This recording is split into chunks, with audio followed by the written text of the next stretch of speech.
His hand was still on her lower back when she laughed. Not a short laugh. The kind of laugh that made her lean into him. The kind that left me frozen mid-step with 2 drinks in my hand. Hers already watered down, mine still full. She didn't even glance at me. They were standing by the bar like the rest of the world had dimmed around them.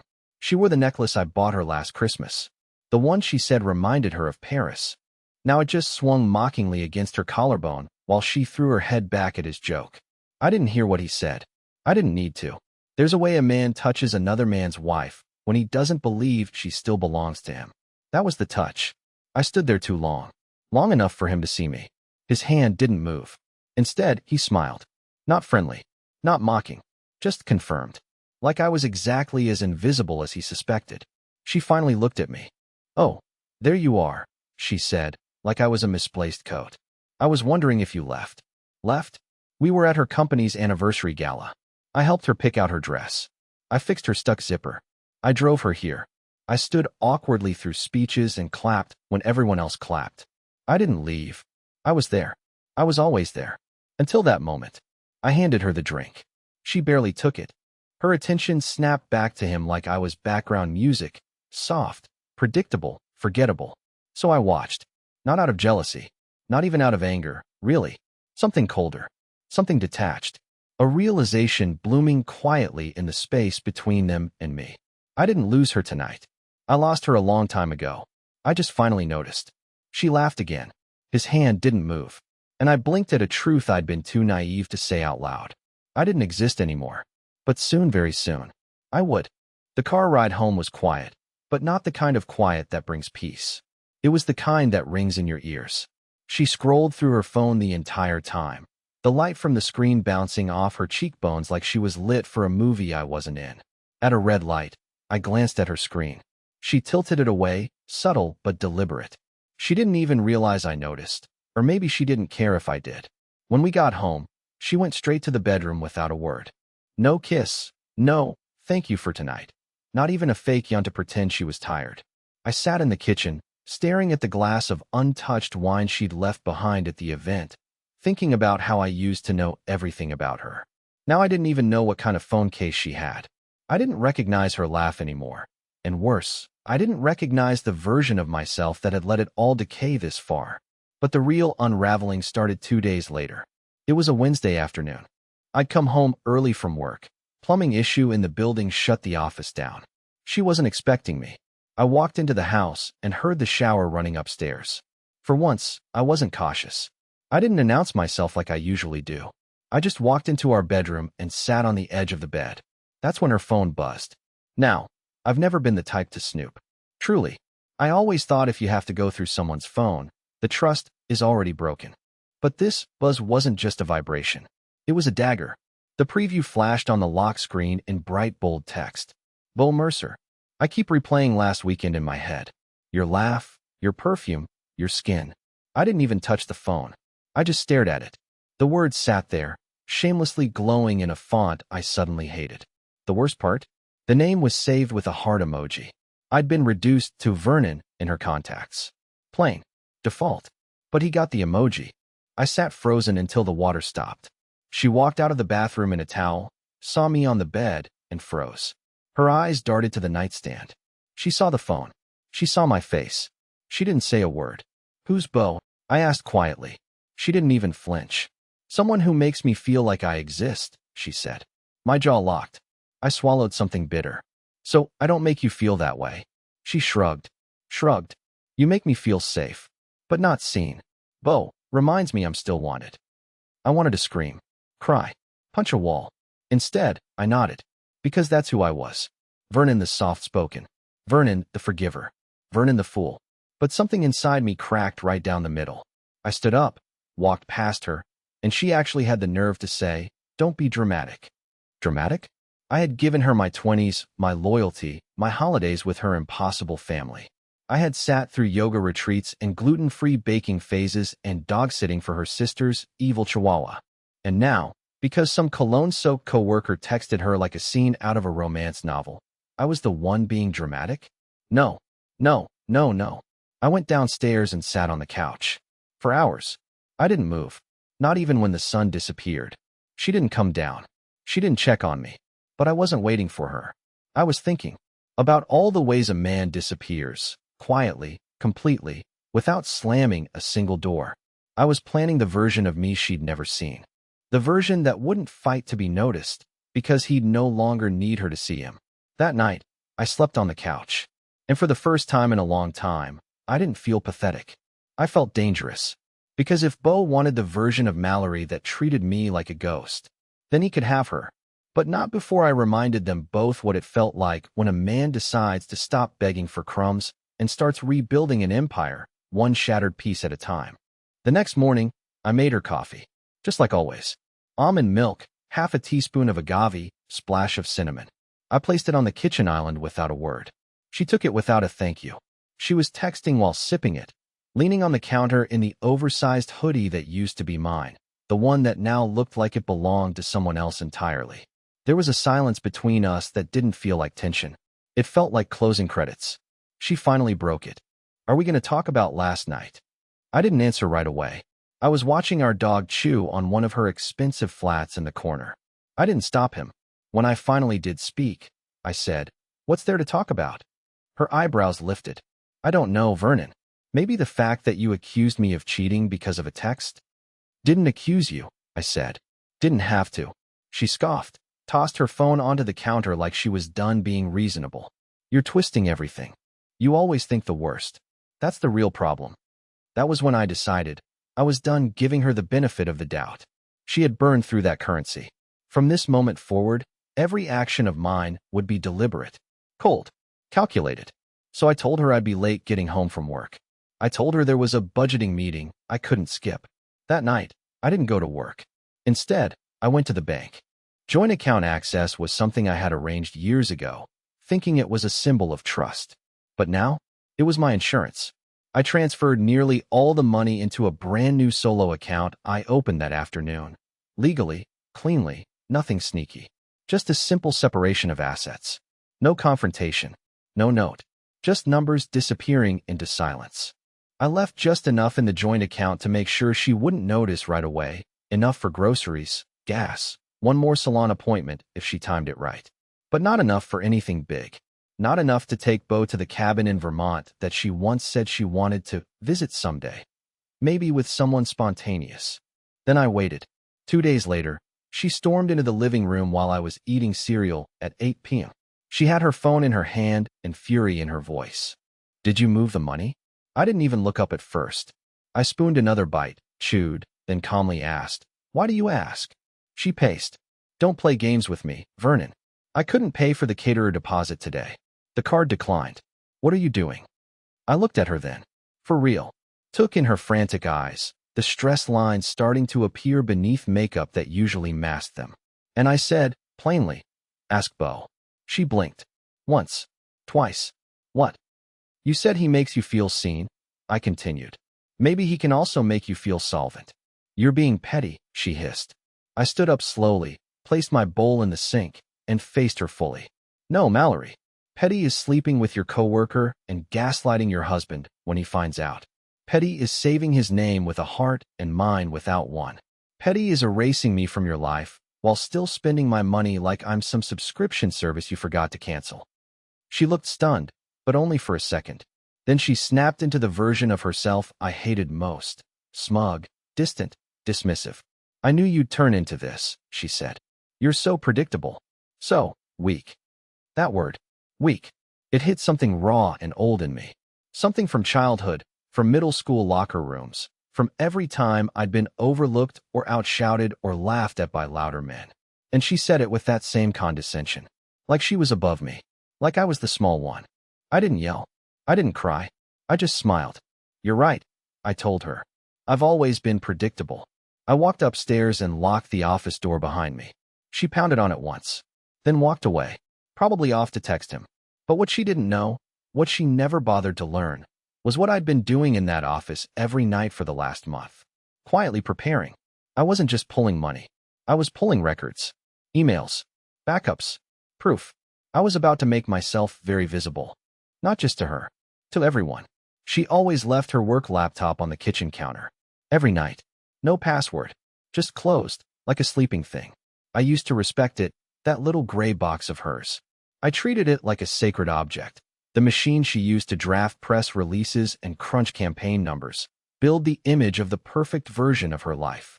I never touched it, never even peeked. But now it was my lever. See, Mallory forgot that years ago I helped her set up her cloud sync. I was the one who made her backups run automatically, because she couldn't stand losing drafts.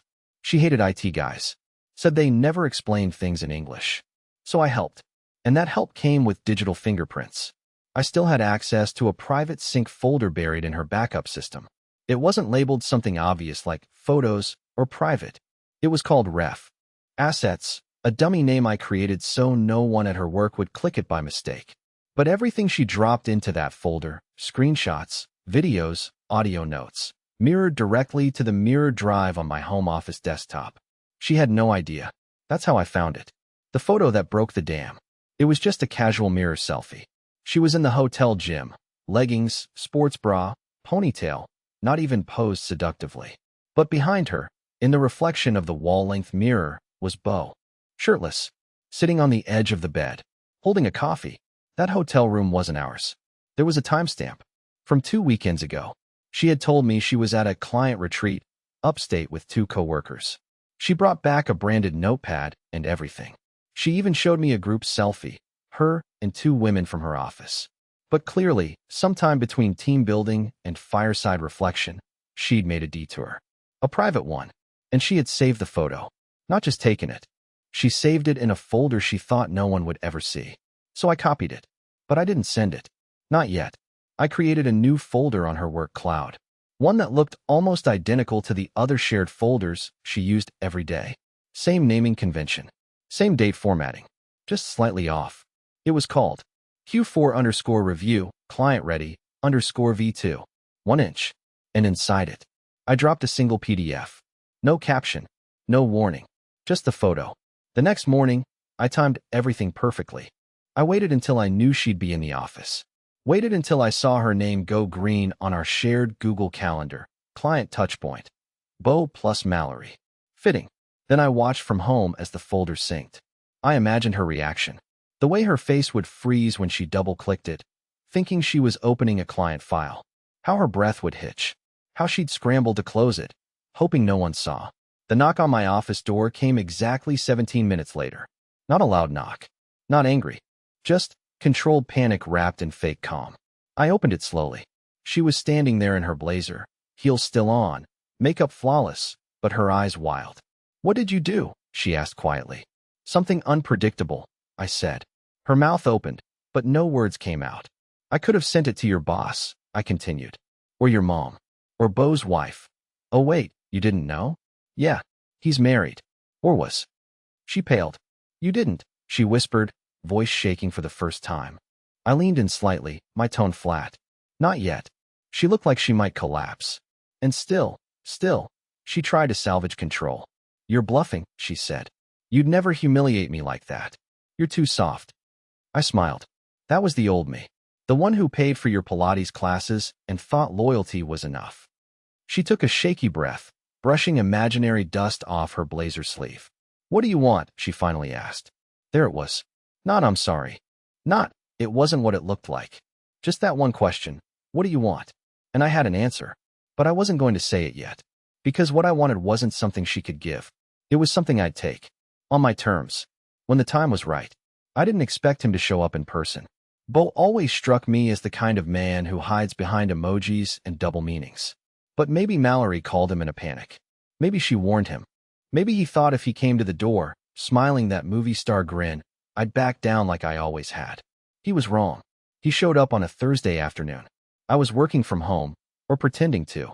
I saw him from the upstairs window, strolling up the front walk like he was delivering flowers, not chaos. He wasn't even dressed formally. Button-down shirt, no tie, sunglasses still on indoors. Too casual. Too confident. He rang the bell once. I didn't answer. Then he knocked.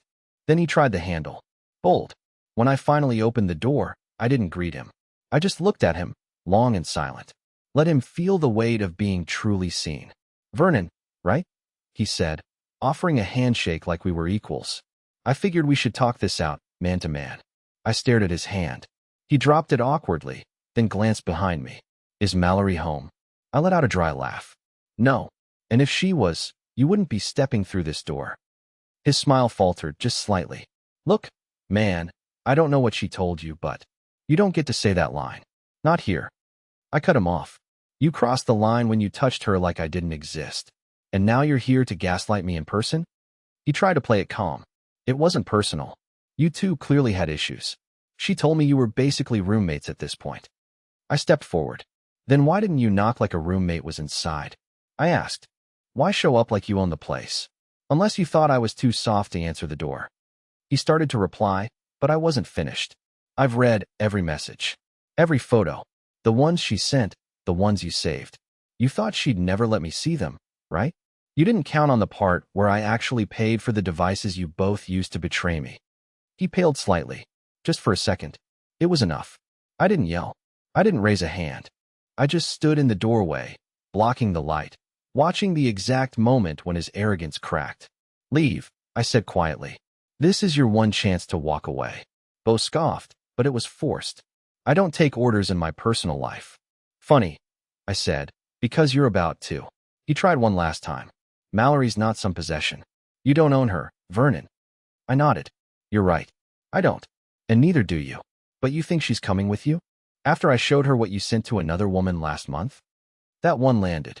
Bo's lips parted like he wanted to deny it, but the words never came. His eyes searched mine, and that's when he knew I wasn't bluffing. I had receipts he hadn't deleted. Screenshots. Voice notes. Even photos with timestamps he never knew synced to her shared drive. Mallory wasn't the only one who got played. I took a small step forward. So what's it feel like? I asked. To think you're stealing someone's wife? Only to find out you were just her escape route. Bo muttered something under his breath, but I didn't catch it. Didn't need to. He turned and walked away, hands in pockets, slower than when he arrived. I closed the door behind him, locking it once. Then again. Then I stood there, letting the silence settle like dust on everything I once thought was safe. It wasn't victory I felt. Not yet. It was the beginning of something far colder. This wasn't just a relationship collapsing. This was identity theft in reverse. They tried to erase me. Now I was the one deleting them, slowly, precisely, and permanently. For years, I was the silent punchline at Mallory's brunches. I knew it, even if they never said it out loud. I was the husband who worked in spreadsheets, who wore socks to bed, who texted her, made it safely every time I drove more than 10 miles. They called me Vern the Beige behind my back. I found that out later. Of course I did. So when the whole thing with Bo exploded, I knew exactly how they'd react. They wouldn't sympathize. They'd circle the wagons. And they did, just not fast enough. 3 days after Bo's little visit, I noticed Mallory acting strange. She was suddenly over-attentive. Cooking dinner. Asking me questions. Sitting closer on the couch than she had in a year. I didn't buy it. Turns out, the walls were closing in, and she was trying to pick which one she could push through. Her friends were the other walls. I heard her on the phone with one of them, probably Claudia, whispering like a teenager caught sneaking in. He's spiraling. I think he's trying to ruin me, she said. No, he hasn't said anything yet, but I can feel it. He's too calm. Too calm. That's what worried her. And she was right to be. Because I'd spent the week building something even more intimate than revenge. Context. I gathered messages, not just from Bo. From her group chats. From old voice memos synced to the cloud. Forgotten birthday videos, one-sided DMs she never deleted. I pieced together the unspoken rules of their group, the hierarchy. I knew which friend gossiped, which one played mediator, and which one was secretly in love with Mallory's chaos. Then I sent a group message. Not angry, not dramatic, just surgical. I wrote, hey, I thought you all deserved the full story. Since Mallory's been giving you the abridged version, here's the link to everything. Attached was a single Google Drive folder. Inside, screenshots of Mallory and Bo, complete with dates, times, and hotel confirmations. A clip from a call recording Mallory made by accident, where she laughed about how easy it is to gaslight a guy like Vern. Her own words, preserved forever in the same voice that used to tell me she loved me. Then I turned my phone off. Not on silent. Off. I went to the gym. Had lunch alone. Took a walk without my phone buzzing against my leg. When I came back 8 hours later, I turned it on. 17 missed calls. 4 voicemails. Dozens of texts. 3 from Claudia, 2 from her cousin Juliet, 1 from Ria, the quiet one I always liked, who never said much. Hers just said, "You didn't deserve this. I'm so sorry." That night, Mallory slammed into the house like a hurricane, screaming, not even asking, accusing. "What did you do? You humiliated me. You weaponized my friends." I was still in my gym clothes. Calm. Composed. Her words didn't stick. They slid right off. "They weren't your friends," I said. "They were your audience." And I just showed them the backstage footage. She tried to shift gears. "You think this makes you the good guy? You think this fixes anything?" I shrugged. Wasn't trying to fix it. I was just done being the punchline.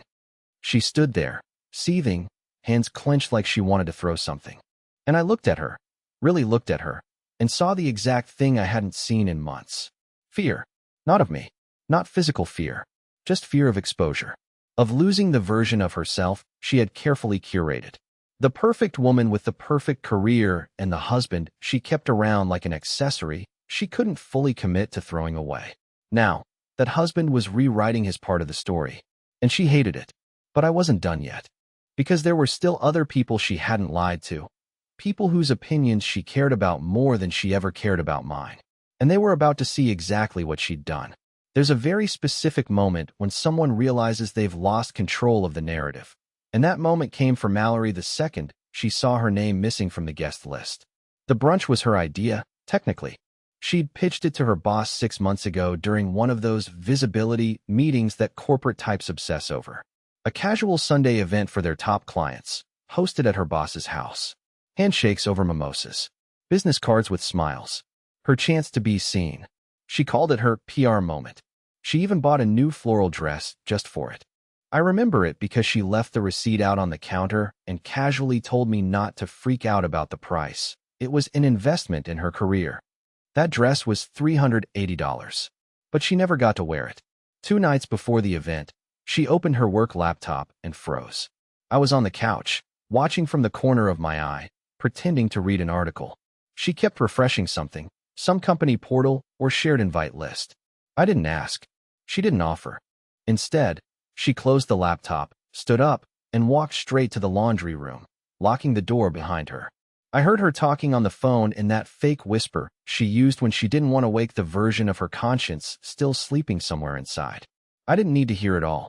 I already knew. Earlier that week, I had taken the file, the same file I sent to her friends, and cleaned it up. I removed anything personal. I edited it down to 4 pages. Polished. Professional. Just facts. Timeline. Screenshots. A brief note that read, "To whom it may concern, I believe your upcoming client event should reflect the integrity of your firm. This information may be relevant to that decision." And I didn't send it from my name. I used a burner address. One she couldn't trace. One that couldn't embarrass me, even if she tried to frame it as emotional sabotage. It wasn't revenge. It was disclosure. I'd watched her climb a ladder built on my silence for years. She used my steady paycheck to cover the gaps when her freelance marketing jobs didn't pan out. She borrowed my credibility to seem stable when speaking to investors. She even used my personal tax filings once to qualify for a housing grant. I let all of it happen. But this brunch, that was supposed to be her entrance into a new league. She wasn't just trying to escape me. She was trying to reinvent herself, rewrite her story midstream. But the story wasn't fiction, and I had the footnotes to prove it. The day of the event, I watched her pace the hallway in a full face of makeup, scrolling frantically through her messages. She changed outfits twice, then finally sat on the bed, gripping her phone like it might bite her. Around noon, the call came. She didn't even say hello, just listened. Then, "I understand." Pause. "Yes, of course. I'll respect that." Longer pause. "No, I didn't realize it had reached clients." Another silence. "I appreciate the discretion." When she hung up, she sat there staring at the wall like someone had just read her own obituary out loud. I didn't say anything. She didn't either. She changed into sweatpants and threw the dress into a donation bag. For the first time in our entire marriage, Mallory missed a career event by choice. Later that night, she tried to act normal. Ordered takeout. Put on a show she knew I liked. Even asked if I wanted to watch together. I declined. She didn't protest. She knew something had shifted. She just didn't know how deep it went. Because while she was busy scrubbing her name off a guest list, I was already talking to a lawyer. Not for revenge. Not for spite. For extraction. Because the final chapter wasn't about her. It was about leaving nothing of me behind for her to burn. I knew she didn't sleep that night because I heard her pacing. Back and forth, for hours. No crying. No calls. No TV to drown the silence. Just those soft, repetitive footsteps moving across the hardwood floor like she was wearing a hole in her own dignity. At 4:17 a.m., the final email was delivered. It wasn't a threat. It was a confirmation.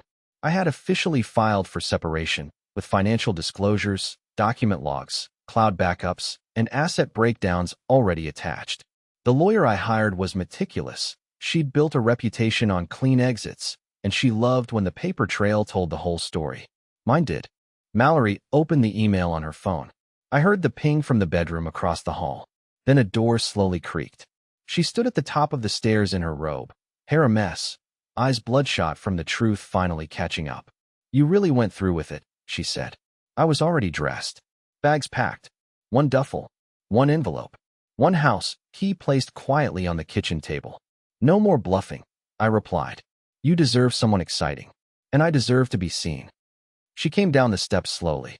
She looked smaller than I'd ever seen her. Not physically, just deflated. Like a balloon someone forgot to tie, now spiraling out in silence. "Is there anything I can say?" she asked. That stopped me. Because the old version of me, the Vernon she underestimated, would have hesitated here. Would have searched for meaning, for rescue, for an apology worth clinging to. But not this version. I turned back toward her, calm and steady. "Yeah," I said. "You can say goodbye." She didn't chase me. She didn't collapse. She just stood there, finally realizing I wasn't bluffing. That I'd already left 100 times in my mind before I ever stepped out the front door. The ride away from the house wasn't triumphant. It wasn't bitter. It was free. The air smelled different. I didn't look back. A week later, I signed a lease for a small place by the lake. Nothing fancy. One bedroom. Clean light. Quiet neighbors. My own name on the lease, just mine. And for the first time in years, I sat on a couch that I bought, watching a show that I liked, without worrying about whether my presence made someone else feel bored or burdened. I didn't just leave Mallory. I left the version of myself who thought being invisible was the same as being humble. I left the man who thought loyalty meant silence. I left the man who thought love was supposed to hurt if it was real. And you know what? Now, when I see my reflection in the lake on Sunday mornings, coffee in hand, nobody interrupting me, nobody mocking the way I butter my toast or asking me to lower the volume on documentaries, I finally recognize the man staring back. He's not safe.